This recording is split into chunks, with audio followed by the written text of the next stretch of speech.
bago natin ipagpatuloy ang seremonya ng kasalang ito, ibig ko lamang ipaalala sa inyo na dito sa Pilipinas ay walang batas ng diborsyo. Dito, ang kasal ay tanikalang gagapo sa inyo habang buhay at tanging kamatayan lamang maaaring lumagot nun. Parang may laman mo ang sinasabi niyo. Pido laki mata.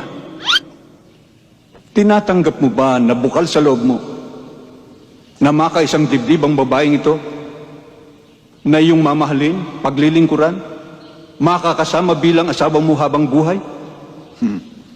Opo, Padre.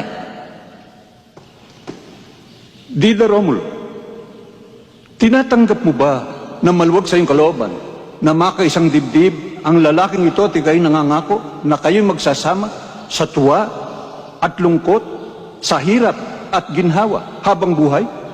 Opo, Padre. Inuulit ko, tinatanggap mo bang makaisang dibdib ang lalaking ito na hindi ka matatakot, mahihiya o magsisisi man lang habang buhay? Opo talaga, Padre. Ikaw ang bahala.